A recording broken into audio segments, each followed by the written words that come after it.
Look at that, I can just get all of the royal jelly. Hey peeps, Emma here. Today we look into life-changing tips and tricks that will make the Mistlands so much more easy. Let's dive in. Might wonder, like, what if I want to plop a whole bunch of them down? What if I just want to toss them? There we go, and I want to know if they're all warm and hatching. Now, eggs that are hatching, these two are warm and they are hatching. This one is not. If you can see the sparkles, that means it is too cold and it's not hatching. If it is not, like, doing those sparkly thingies on top, it is warm and it is hatching. But yeah, if you are in the Mistlands searching for a mist-free area, the black areas on your map, the very dark black areas, are spots that should be mist-free. You can see purple, pinkish colors. Those are going to be misty areas. Oh. Yeah, black areas on the map, mist-free Mistlands. And if there is mist in these regions, there is probably a POI forcing mist there, like there are a couple of POIs that seems to force mist in locations as well.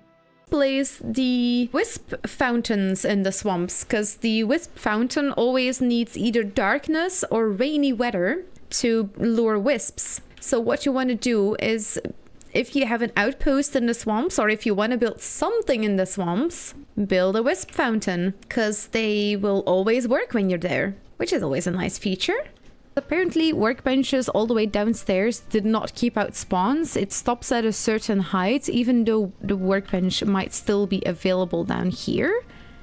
But the campfire can be placed in crypts, and they also keep out spawns.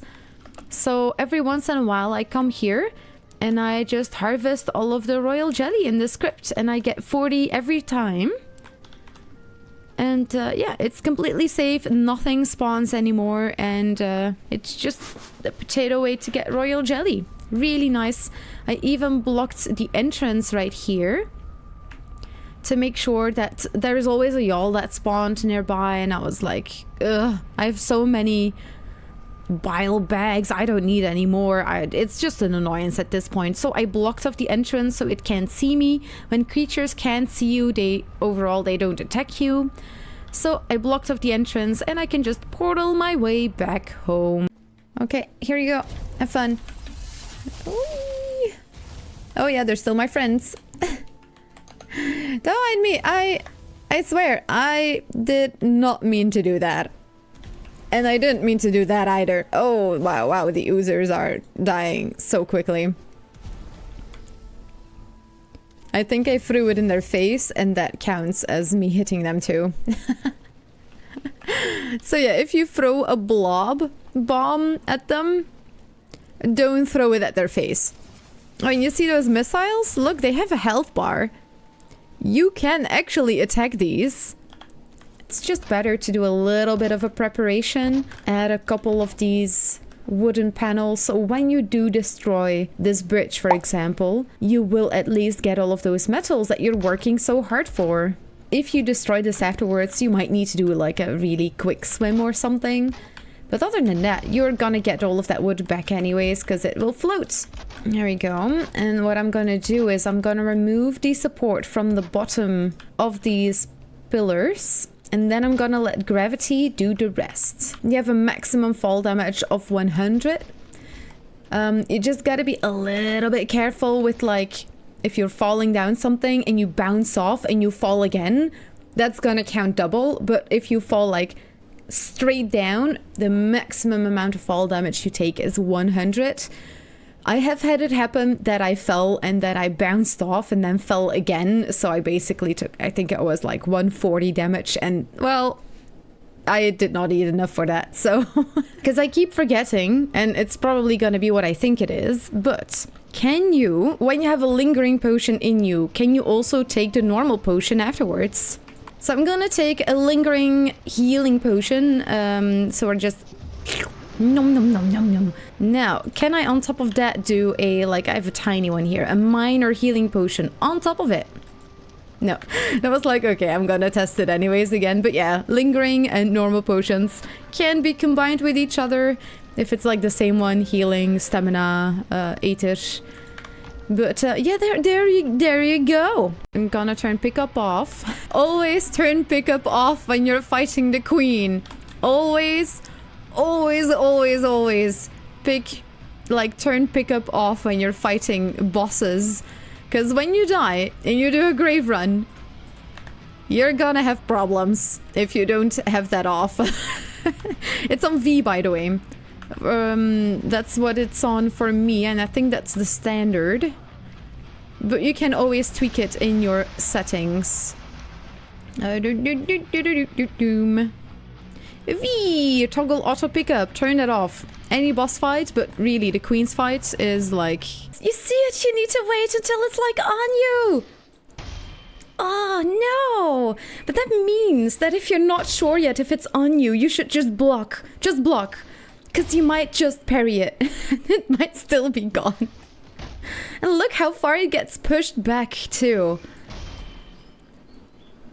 Oh yeah, it needs to be on you, and then it can only bite. It doesn't